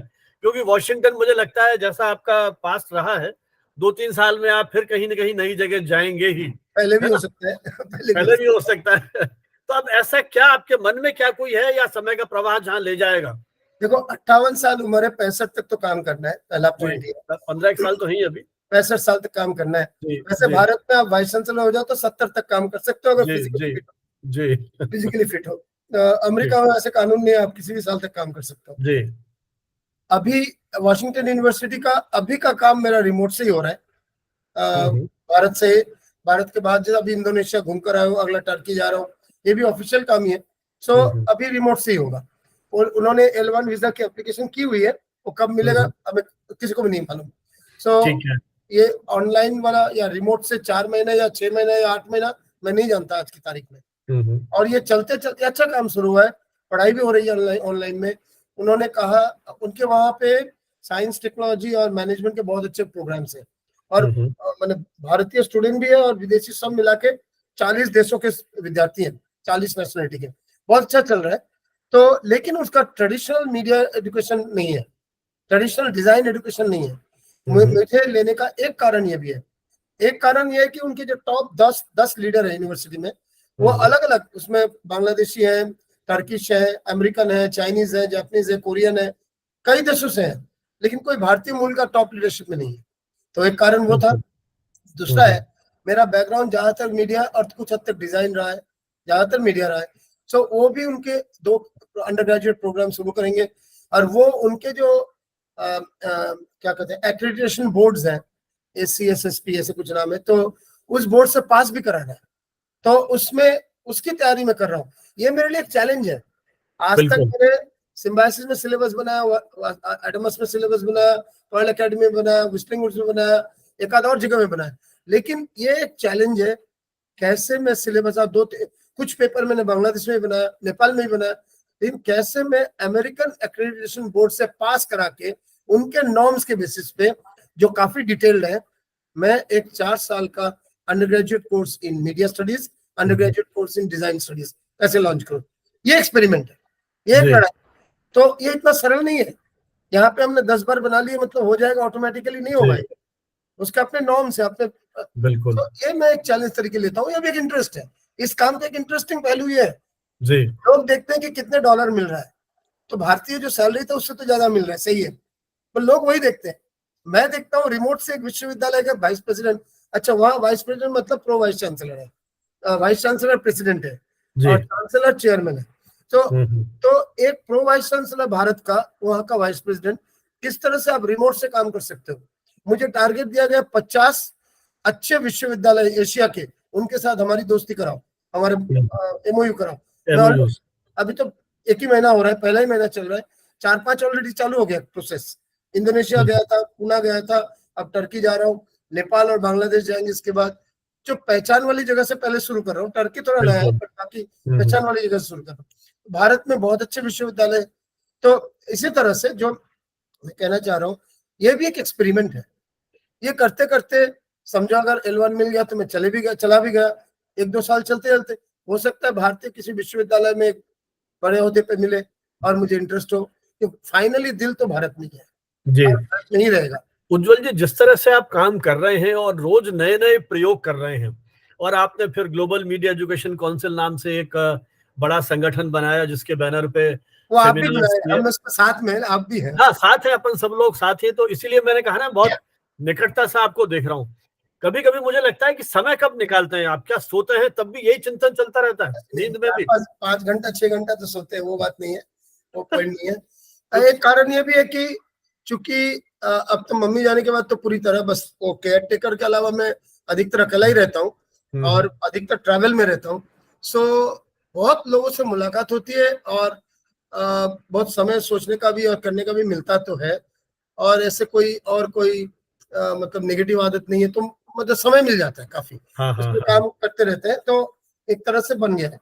और मीडिया के साथ भी रिलेशन रहा है, एजुकेशन का, दोनों तरफ में रिलेशन रहा है, तो एक दूसरे का भी कोलैबोरेशन का भी एक बेनिफिट मिलता रहता है। जैसे अभी ये जो 2 किताबें निकली, ये केवल एकेडमिक तरीके नहीं निकली, ये मैं मीडिया के साथ जुड़ा हूँ उसके कारण से भी बेनिफिट हुआ है।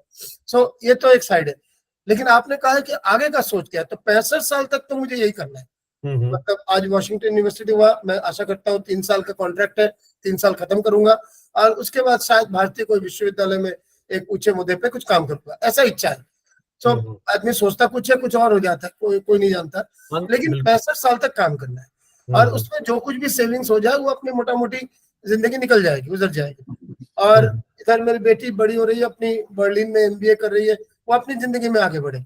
सो आगे जो मुझे करना है, अगर आप बोलते हो, क्योंकि हम तो, अगर मेरे पापा का उम्र 87 में वो गुजर गए, मम्मी 81 में गुजर गई, तो हम सब मान लेते हैं, वैसे हमारा जनरेशन काफी पॉल्यूशन के बीच में से जा रहा है उनकी तुलना में, लेकिन मिलावट काफी हमारी जिंदगी में है, खाने पीने में, वातावरण में, सब में। फिर भी मान लेते हैं 70-75 तक जिएंगे। अगर 70-75 तक जीते हैं तो ये जो आखिरी 10 साल है, ऐसे प्रोसेस शुरू हो गया है, वो मैं कंप्लीटली सामाजिक काम करना चाहता हूँ। अच्छा अच्छा अच्छा। जो 3 स्कूल, 1 स्कूल चालू है, 2 स्कूल ले रहे हैं इस साल में, ये 3 स्कूल अपने ये 6-7 साल में काफी आगे बढ़ जाएगा। और तीनों ही अभी, एक क्लास 10 तक है, क्लास 5 तक है, क्लास 8 तक है, तो ये तीनों ही 12 के ऊपर, 12 तक तो आ ही जाएंगे। और इस पे एक यूथ एड फाउंडेशन के साथ में बोर्ड ऑफ डायरेक्टर्स में जुड़ा हूँ। यूथ एड फाउंडेशन अलग काम और एक सोशल वर्क है, these are non monetary completely. Youth aid foundation गरीब महिलाओं को, गरीब यंगस्टर्स को भी, यूथ को भी, जिनका आगे कोई मतलब कई कारणों से स्ट्रगल में है, उनको एंटरप्रेन्योरशिप, छोटा छोटा व्यवसाय, मतलब 20,000, 40,000, 50,000 का जो व्यवसाय है शुरू करने के लिए, जिसको अंग्रेजी में कहते हैं नैनो एंटरप्रेन्योरशिप ट्रेनिंग देते हैं। देखे CSR फंड लाके, इसलिए मैं CSR के साथ भी बहुत जुड़ा, CSR का फंड लाके इन लोगों को, इनको 10,000 लाना है तो ये लोग 10,000 देते हैं, तो 20,000 में बिजनेस शुरू करो, 1 साल बाद तुम अपना 10,000 वापस दे दो। इस तरह का काम करते हैं।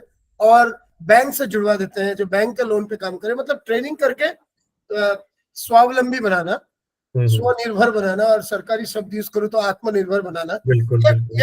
ये मतलब कोशिश करते हैं। अभी तक हमने 16,000 प्लस महिलाओं को ट्रेनिंग दी है। महिला उसमें 2-1,000 यूथ भी है, मतलब पुरुष यूथ भी है, अधिकतर महिलाएं। ये महिलाएं जिनको डिजर्टेड हो गए, विधवा हो गई है, अदरवाइज भी, या शादी नहीं हुई है, कई तरह के चीज ऐसे है। सो इन लोग को हम लोग, या परिवार में है लेकिन परिवार बहुत गरीब है, सो 16,000 महिलाओं को ट्रेनिंग दिए, 6,500 लोग अपना बिजनेस शुरू कर चुके हैं। हम लोगों ने एक टारगेट लिया है, आप लोग बोलते हो ना यूनिकॉर्न, $1 मिलियन का बिजनेस या वैल्यूएशन हो जाए $1 बिलियन का, उसको यूनिकॉर्न बोला जाता है। जैसा आपका आई थिंक नाइका और बाइजू और ये सब यूनिकॉर्न है, तो उसी तरह हम चाहते हैं सोशल यूनिकॉर्न बनाए। मतलब जितने लोग हम ट्रेनिंग करेंगे और बिजनेस शुरू करेंगे, वो एक ही प्लेटफॉर्म में जुड़े रहे, उनके प्रोडक्ट्स हमारे यहाँ से ई-कॉमर्स में मिलते रहे प्लेटफॉर्म से, और इनका टोटल टर्नओवर इंक्लूडिंग हमारा संस्था का जो इनकम है CSR और बाकी चीजों से, टोटल 1 बिलियन बने। इस दिशा में 2030 तक का ये लड़ाई लड़ रहा है, ये मेरा एक लक्ष्य है। इसमें वैसे हमारे इसमें नेता है मैथ्यू मट्टम जी, बहुत ही respected and dedicated social worker है।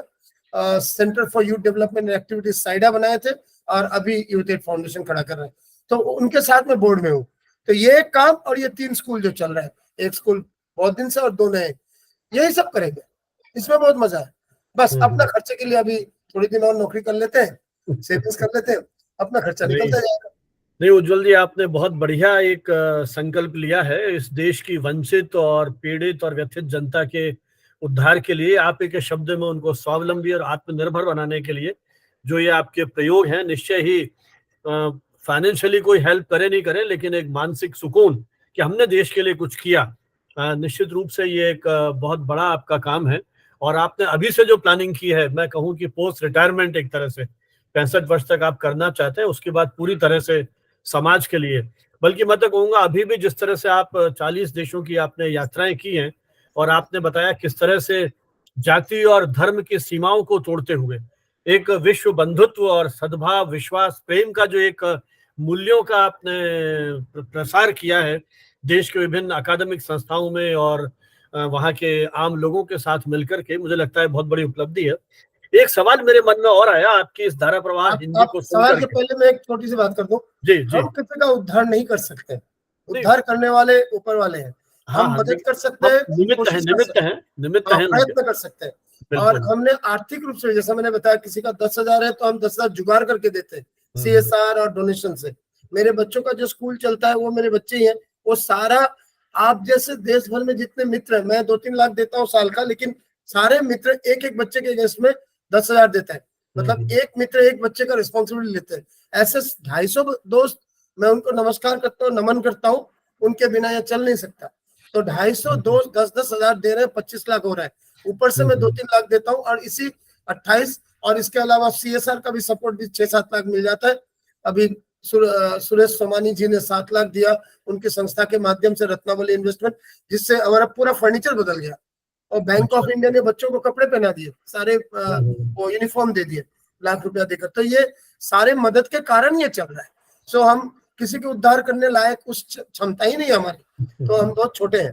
तो ये मैं थोड़ा सा मतलब जस्ट करेक्ट करना चाह रहा, करेक्ट नहीं है आज फिर भी उज्जवल जी, आज के इस दौर में इस तरह की भावना होना, मुझे लगता है कि पवित्र हृदय से किया गया सब काम, जिस तरह से आपको राष्ट्रव्यापी सहयोग मिल रहा है, लाखों रुपए आज लोग दे रहे हैं, इसके पीछे जो आपका एक शुभ संकल्प है, आप उद्धार की बात नहीं कहें तो उनका जो स्वावलंबी बनाने का जो आपका ये अभियान है, उसके साथ जिस तरह से लोग जुड़े हैं, मुझे लगता है ये एक बहुत बड़ा सुकून देने वाला पक्ष है आपके व्यक्तित्व का, जिसके बारे में मुझे भी इतनी जानकारी नहीं थी, जबकि अपना संवाद नियमित रूप से होता रहा, लेकिन इतना बड़ा काम आप कर रहे हैं इसकी जानकारी नहीं थी। लेकिन एक सवाल अपन इसे समाप्त करेंगे। अब मेरे मन में बहुत देर से ये आ रहा है, आप बंगाली स्कूल में पढ़े, और जैसा आपने कहा कि अंग्रेजी हिंदी सीखने के लिए भाई बहनों को कभी पानी और चाय बना के देनी पड़ती थी, उन उज्जवल चौधरी ने कैसे हिंदी में, अंग्रेजी में, गुजराती में, कितनी भाषाएं आपने सीख ली, इतनी व्यस्तता, इतनी भागदौड़, फिर कैसे आपने ये सारी तैयारी की और धारा प्रवाह हर भाषा में आप संवाद कर लेते हैं? पहली बात है कि किसी भी भाषा में दखल नहीं है, हम आपको सुनते हैं आपसे हिंदी सुनने के लिए। आपके सोच, आपके विचार, आपके नॉलेज वो अलग, वो तो है ही, लेकिन हम भाषा हिंदी का एक जो हिंदी माधुर्य है, ये जानने के लिए, सुनने के लिए मैं आपकी भाषा सुनता हूँ। अभी भी जो मैं कह रहा हूँ, 1 घंटे से बात कर रहे हैं, मैंने हर 15 हिंदी शब्द में शायद एक अंग्रेजी शब्द भी व्यवहार किया हो। तो कमांड किसी भी लैंग्वेज में नहीं है, बांग्ला में भी नहीं है, क्योंकि ये हो गया लाइफ। इतने शहर में रहते हुए, इतने देश में रहते हुए, इतनी सारी नौकरियां करते हुए, 17-18 नौकरियां करते हुए, तो ऐसी हालत हो गई कि आपका, हम लोग बंगाली में बोलते जोगा खिचड़ी, बस सब मिक्स हो गया, खिचड़ी बन गई, सब मिक्स हो गया। तो ये कहते हुए मैं कह रहा हूँ कि चूंकि इंग्लिश मीडियम में पढ़ा है क्लास 4 ऑनवर्ड्स, अंग्रेजी अच्छा हो गया है।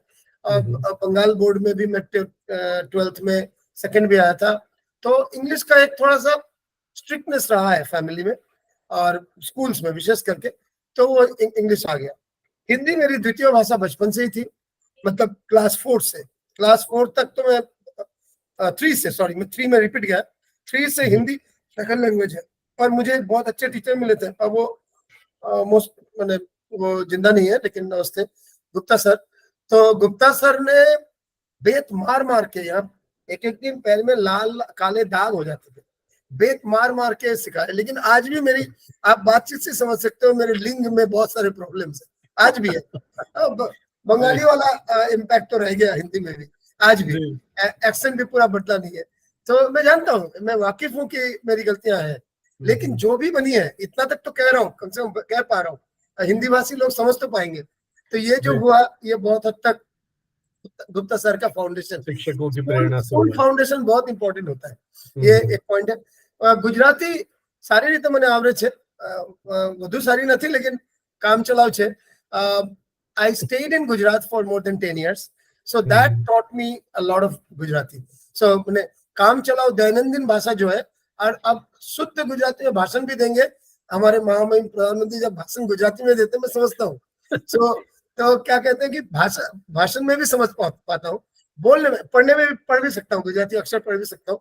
गुजरात समाचार में काम किया, वहाँ का सबसे बड़ा अखबार है, और लोकल टीवी में सबसे बड़ा टीवी न्यूज चैनल है। तो लेकिन मुझे लिखना नहीं आता है, लेकिन पढ़ सकता हूँ। तो एक गुजराती काम चलाओ गुजराती आ जाती है। हिंदी अंग्रेजी बांग्ला थोड़ा बेटर है, गुजराती थोड़ा कम है। थोड़ा बहुत उर्दू समझता हूँ, बहुत अच्छा नहीं। नेपाली समझता हूँ, पंजाबी समझता हूँ, मराठी समझता हूँ, मतलब बोल इतना नहीं पाऊंगा, लेकिन समझता हूँ। मतलब जहां भी आप रहे, आपने कोशिश की है कि उस भाषा को आत्मसात करें। एक्चुअली लोकल लोगों से आप मिलोगे और जाते रहोगे उनके घर, अपने ही सर्कल नहीं ढूंढोगे, ये मैं सबको कहना चाहूंगा। मैं नेदरलैंड में जाके इंडियन नहीं ढूंढता, और इंडियन परिवार मिल जाए तो, इंडियन लोग मिल जाए तो बंगाली नहीं ढूंढता। ये समझना जरूरी है। जी। आप जहां जाते हो वहां के लोगों से, अगर नेपाल में गए तो नेपाली दोस्त है, हाँ, आज मैं हाँ। 500 लोगों को अच्छे पहचान और कम से कम 50 लोग अच्छे दोस्त कह सकता हूँ नेपाल में। सो ये पॉइंट है कि इंपॉर्टेंट बात ये है कि आप जहां जाते हो वहां की संस्कृति, वहां के लोग, वहां के खान पान, ये सारी बिल्कुल। चीज, हैबिट्स, वहां के उत्सव, सबको आपको एंजॉय करना शायद अच्छा रहेगा। एक इसीलिए एक fulfilling life, आत्मीय जुड़ाव उनसे बन जाता है अपना। एक जुड़ाव बन जाता है, एक बिल्कुल, बिल्कुल, फुलफिलिंग लाइफ चाहिए। तो बिल्कुल। आप जिस समाज में हो, हर समाज का, मेरी एक आखिरी पॉइंट बोलने भूल गया था जी। क्योंकि वो अभी शुरू नहीं किया इसलिए दिमाग में नहीं था, ये बोलते हुए आपके प्रश्न पे याद आ हाँ, गया। हाँ। जी। मेरी एक ख्वाहिश है, अब 2030 तक ये करना है, देखता हूँ। हम्म, विश्व 5,000 वर्षों का जो मानव सभ्यता है रफली, हम्म, मान ले, अगर इंडस वैली से सोचूं, अगर क्रिश्चियन मत में तो अभी 2500-2300 साल ही हुआ है, 2400 साल ही हुआ है, अलग अलग मत के अलग है, लेकिन 5,000 वर्ष तक का अगर मान लूं तो इसमें 12 धर्म है जो जी। मानव सभ्यता को सबसे ज्यादा इम्पैक्ट किया है। छोटे छोटे आप जाओगे कल्ट में तो बहुत सारा होगा, लेकिन क्रिश्चियनिटी, हिंदुइज्म, इस्लाम, जैनिज्म, बुद्धिज्म, सिखिज्म, जुदाइज्म, इस तरह से अगर हम देखें तो 12 धर्म है मोटा मोटा। 12 पॉलिटिकल फिलोसॉफी है, इंडिविजुअलिज्म, क्या communism, socialism, fascism, 12 political philosophy है, 12 इकोनॉमिक फिलोसॉफी है, welfare economy, capitalist economy, socialist economy, mixed economy, feudal economy, slave society, कई तरह के 12 अर्थनैतिक सोसाइटी है। तो ये जो 36वें, इसमें से पॉलिटिकल और अर्थनैतिक में बहुत में ओवरलैप है, बट ये जो 36वें, मैं ये 36 की स्टडी करके, कुछ हद तक नॉलेज है, कुछ करना है, 36 की स्टडी करके 36 के मूल स्ट्रॉन्ग पॉइंट्स निकालना चाहता हूँ, वीक पॉइंट्स नहीं। जैसा फैसिज्म, हम सब फैसिज्म के विरुद्ध में, फैसीवाद के विरोध में, लेकिन फैसिज्म ने 20-25 साल तक 2-3 देशों पे हावी जमा के रखा था, कंट्रोल में था। कुछ तो पावर होगा उसमें, बिल्कुल, सारा सिर्फ बंदूक के नल पे तो किया नहीं होगा। बिल्कुल। कम्युनिज्म ने कितने साल तक, 33-40 साल तक कई जगहों में, 50 साल तक कई जगहों में हावी जमा। तो मैं ये जानना चाहता हूँ, इन ये 36 जो चिंता है जो मानव सभ्यता को परिचालित किया है ये विभिन्न समय में, किन मुद्दों पे ये कंट्रोल कर पाया, इम्पैक्ट कर पाया, उनके स्ट्रेंथ क्या है, इसको जानकर, ये आइडियलिज्म है फिर भी मैं कह रहा हूँ, और पहली बार पब्लिक प्लेटफॉर्म, आपका ये प्लेटफॉर्म को पब्लिक प्लेटफॉर्म मानते हुए कह रहा हूँ, बिल्कुल। पहली बार कह रहा हूँ, ये 36 के स्ट्रेंथ को निकालकर मुझे 2030 तक किताब और यूट्यूब चैनल बनाना है, जिसमें यह रखना है कि 2050 यानी अगले 20 साल, 30 के बाद 50 का मानव सभ्यता का मैनिफेस्टो क्या हो, मैनिफेस्टो ऑफ मैनकाइंड बाय 2050 क्या हो।